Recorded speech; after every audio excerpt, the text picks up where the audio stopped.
You've been waiting ever since about 2013. The market's been steady. You've got lots of work. You've probably made quite a bit of money. Even when COVID hit, it went down for a bit, but then it stepped back up again. But you've been waiting. You've been waiting for the other shoe to drop. You've been waiting for the market to shift considerably, to shift dramatically. And perhaps now it's starting to shift. Not only is the market shifting, but your internal game is shifting. You're beginning to feel anxious. You're beginning perhaps to be worried. And now is the time for you to step up as the leader of your construction company. Today's podcast is all about how to control yourself and cause your company to thrive in the midst of economic uncertainty. This is Eric Anderton, and you're listening to Construction Genius, a leadership masterclass. Thomas Edison said that genius is 1% inspiration and 99% perspiration.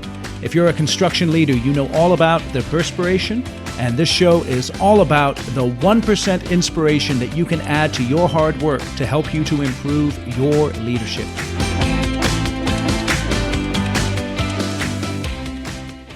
Today, we're going to focus on 5 things that you can do to make sure that your business thrives. First one is go back to your foundations. The second one, treasure your cash. The third, focus on your projects. Number 4, double down on business development. And 5, manage yourself. That's what we're going to cover here today. And as you're coming into uncertain times, as perhaps you're feeling that anxiety build, as you're seeing the anxiety around you from other people, those closest to you, your employees, and your business partners, your suppliers, all of that anxiety that people are feeling, this is now time for you to focus on what you can control. So by way of introduction, let's think about that for a moment. There are many things that you have no control over when it comes to your business. For instance, your competitors, the macro market conditions, your customer budgets, the weather, regulations, customer demands, and material and sub prices. These are things that affect you. These are things that can impact you. These are things that can drive down revenue and drive up costs and shrink your profit margins, but you have no control over those things. What you must focus on are the things that you do have control over. And primarily, the first thing you have control over is yourself, and the second thing you have control over is your business. And that's what sets you apart from everyone else, is that you own an asset that you have control over. It's not necessarily a stock that goes up and down. It's a business that you have control over, and the decisions that you make today can have an impact tomorrow. And because of the level of expertise that you have and the understanding that you've built up over the years about how to run a successful construction business, it's vital that you block out the things that you can't control and focus relentlessly on the things that you can control. So let's dive into those things. First thing we're going to look at is going back to your foundations. You've made a commitment to the construction industry. Whether it started when you were a small child and perhaps your dad was involved in the industry and you went with him to job sites, or you worked with him in his construction company. Whether it was just as a small child messing around in the backyard and it kind of bit you, that construction bug. If you own a construction company, you have made a commitment to the construction industry. And the good news is construction isn't going anywhere.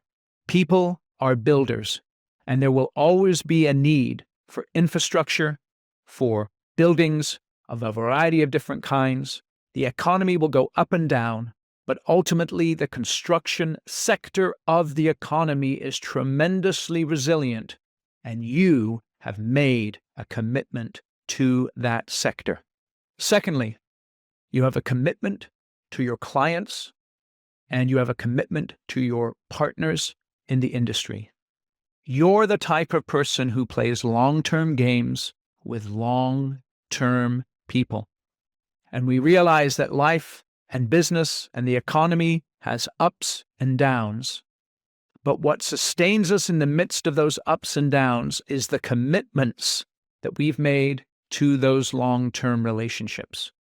And it's those relationships that you can lean on, and you yourself can be a rock in the midst of a stormy sea for other people that you have those relationships established with. And then you've made a commitment to your employees. You have a responsibility that is tremendous, that the vast majority of the population doesn't feel. That commitment to providing good work for good people and a paycheck that not only impacts that individual, but their family and ultimately the entire community.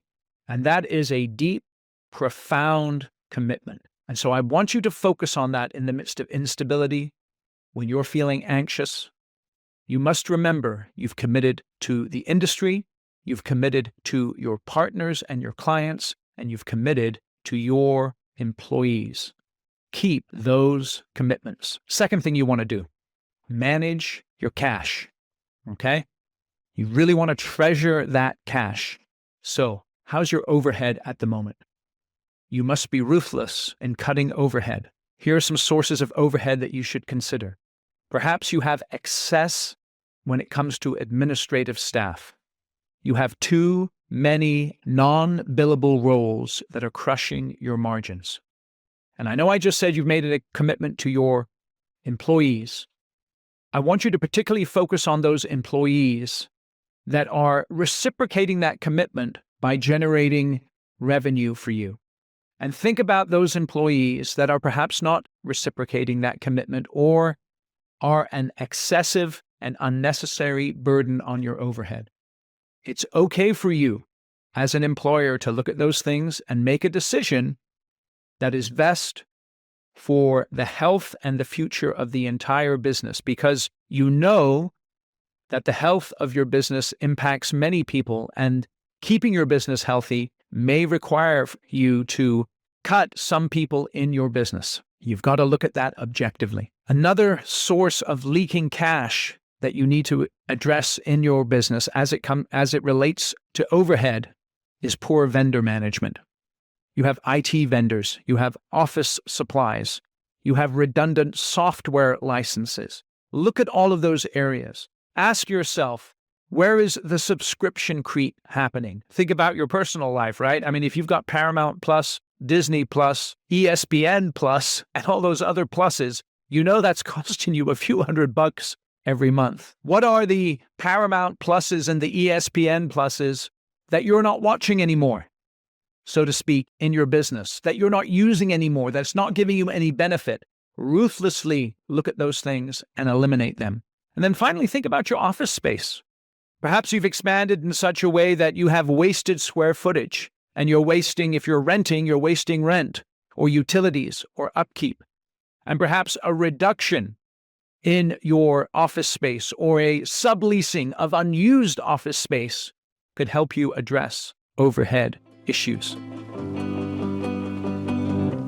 Hey, I hope you're enjoying today's show. Quick break to talk about The Shift, my online 5-module leadership class. Construction comes with challenges that only insiders truly understand, and generic leadership training just doesn't cut it. You need a program built specifically for construction professionals, led by an industry expert. And my class, The Shift, delivers that. 5 modules. It's all about controlling your calendar and not your time. That's Module 1. Module 2 is the 3 messages great leaders communicate to their teams every day. Module 3 is building and leading a high-performing team. Module 4 is how to lead your team to agreement on problem resolution in less than an hour. And Module 5 is the big picture, the construction leader's dashboard, where you put into writing the most essential elements of what it means for you to be successful as a leader. So go to theshift.constructiongenius.com, check out the page, check out all the testimonials, and then sign yourself and your people up for The Shift. If you don't like the course after completing it, if you don't think it's beneficial to you, I will refund 100% of your money, no questions asked. So go check out the show. Excuse me. Go check out the course. I know you're going to enjoy it. And now back to the show. And then as you're treasuring your cash, you've got to chase your accounts receivable. Make sure that those progress billings are being billed and being chased. Your retention that you've already earned is being captured. Those change orders are being paid. What does this require? It may require you to do something that you haven't done in a while, and that is pick up the phone and call the people who owe you money, make yourself the squeaky wheel, and get the money that you've earned. And then, one way to treasure your cash and treasure your reputation is to pay your vendors and subs. The temptation when times are tough is to not do that. But if you've made commitments to people, keep those commitments. How you treat people in tough times will have a tremendous impact on how they view you through the tough times and back into the good times. So pay the people that you owe. So you want to go back to your foundations. You want to treasure your cash. And then you want to focus on your projects. Remind yourself the basics. You're in business to build profitable projects. So you want to focus on driving up revenue and driving down costs. You drive up revenue through value engineering, through that customer service, through your market knowledge, through your bid strategy, through your change order management. You drive down costs by focusing on quality and safety and productivity and managing your subs well. So get together with your superintendents and your foremen and your project managers and emphasize the importance of each one of them understanding what they have control over and impress upon them the vital importance of executing the processes that you already have in place that drive up revenue and drive down costs. Because perhaps revenue will be a little compromised in the downturn, but your costs can be managed very vigorously. And we all know that it's not so much the money that you bring in, but it's managing the gap between the money that you bring in and the money that you spend. Because the wider that gap, the greater your profit margins. The greater your profit margins, the more cash you get into your business. The more cash you have in your business, the more stable your business is, and the more effective you are in weathering those storms. So the next thing you want to do is you want to double down on business development. One thing to always keep in mind, you cannot control productivity. That is the number of projects that you win, but you can control activity. So get active in business development. What I'd like you to do right now is make a list of the top 10 clients that you haven't spoken to in a while and make a point of having a lunch with them or dropping by the office. Rekindle the magic of the cold call. Get your face in the place, get belly to belly with the people who may have projects that you can build, and let them know that you're here for the long term and you're ready to do work. And think about that key strategic focus that you have of right project, right client, right location. Now, ideally, you hit all three of those whenever you build a project because that maximizes your opportunity for profit. But in the downturn, you have to look at adjacent markets. So perhaps it's not right client, right location, right project every time. Perhaps it's right client, right location, but they have a slightly different project that you might be able to stretch for perhaps. But they trust you and they like you and they know you.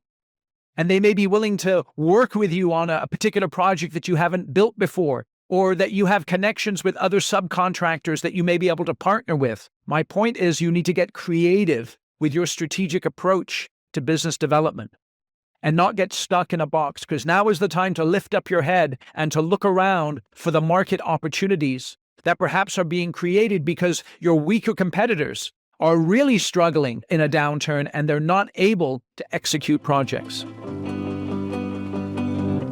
Hey, quick break to talk about my book.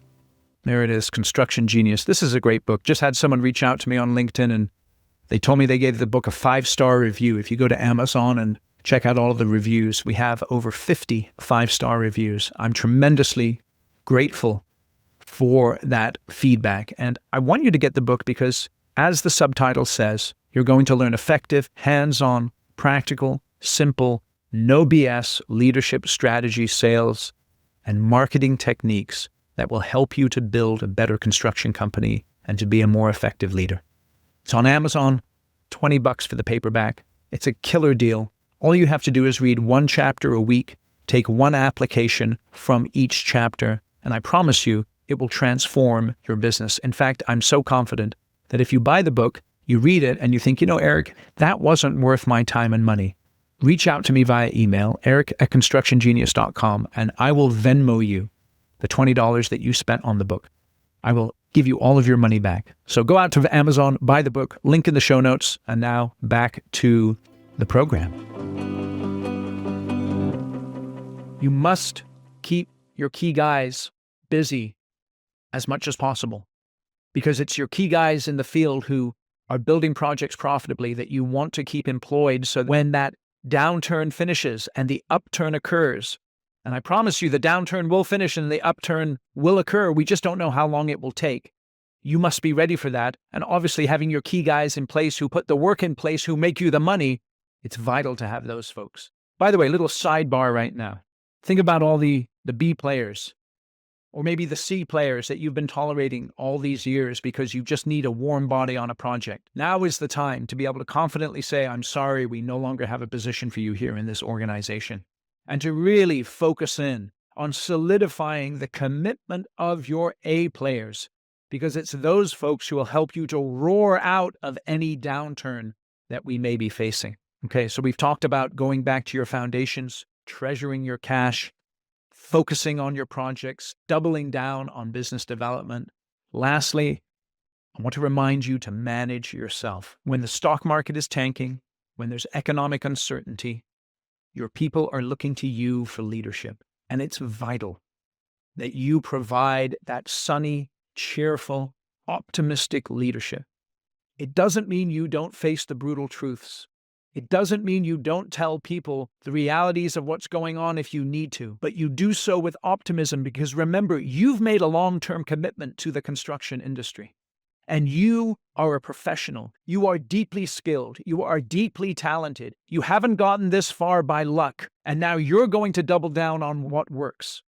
You know how to build projects profitably. You know the processes that work, and you must be able to communicate that optimism and that cheerfulness to your people. Because even if times are tremendously hard, if they look to you as a leader and they see that you're optimistic and you're cheerful and you're moving forward, it'll really help them with their attitude. So it's vital that you manage yourself. So let me give you some tips for that. First thing, have someone to talk to. As men particularly, we tend to internalize our issues and kick them over in our heads. But you know what you need to do sometimes? You need to sit down with someone and just have a conversation with them about the struggles that you have. To be open, to be honest, someone that you can trust, someone who will listen, someone who won't pity with you, someone who might tell you the truth if you're sounding a little self-pitying or a little down, but you need someone to talk to. So make sure you have a trusted advisor, a friend, someone that you can have a conversation with, someone that you can be brutally honest with. Second thing, make sure you're moving your body. This is absolutely vital. We get so stuck in ourselves. We get stuck on our computer screens. We get stuck in the issues. Take 10, 15 minutes a day. Go for a walk. Get to the gym. Lift some weights. Go for a run. Do whatever you need to do to manage your internal game by managing your physical body. I know that can be tremendously difficult when things are hard. But I promise you, if you take 30 to 45 minutes a day doing some kind of physical movement, it's going to really help you. Next thing, I want you to watch your drinking. Alcohol and drugs are not going to solve your problem. They're not going to help you to overcome the stresses and the burdens that you're facing as a leader. So don't look to those artificial means to solve your problems. It's not going to help. Next thing, don't obsess over the stuff that you have no control over. So you need to watch the media that you're consuming. Doesn't mean you can't check the stock market. Doesn't mean you can't read the newspaper. But if you're obsessing over that stuff and if it's affecting your emotions in a way that is negative, you should really limit your consumption of the media. You should not spend your time obsessing and worrying about things that you have no control over. You have too many things that you do have control over that are your direct responsibility that you need to focus on. And then lastly, hug one of your loved ones. I have kids in my house, right? And I have a wife. And I hugged them today. I went round and I gave them a hug. And maybe it was more for me than it was for them, right? But that physical contact, that human relationship, those healthy human relationships can help you through all of these difficult times. And in order to keep those relationships healthy, it's vital that you manage yourself, because the more effective you are at managing yourself, the more healthy those relationships are that you are deeply committed to. Okay, times are tough, right? Things go up and down. This is life. It's in the times of suffering and difficulty that you are exposed sometimes, but you're refined as well. You're developed. And I promise you, in these times of difficulty and challenge, people are looking to you for leadership. So go back to your foundations. Treasure your cash. Focus on your projects. Double down on business development. Manage yourself. And always, always focus on what you can control. Thank you for listening today. Thank you for listening to this episode of Construction Genius. Hope you found that 1% of inspiration to help you in the next few days. If you like the show, please give us a 5-star review on iTunes, share it with other construction leaders who you think would benefit, and always remember that the show is brought to you by Kick-Ass Meetings. I've been working with construction leaders since 2004, teaching them how to run extremely effective problem-solving meetings that gets their people collaborating, taps into their creativity. And to get yourself a free copy of the Kick-Ass Meeting Report, go to www.ericanderton.com/kickassmeetings. Grab yourself that free report, read it, use it in your business. You'll find it extremely useful. And thanks again for listening.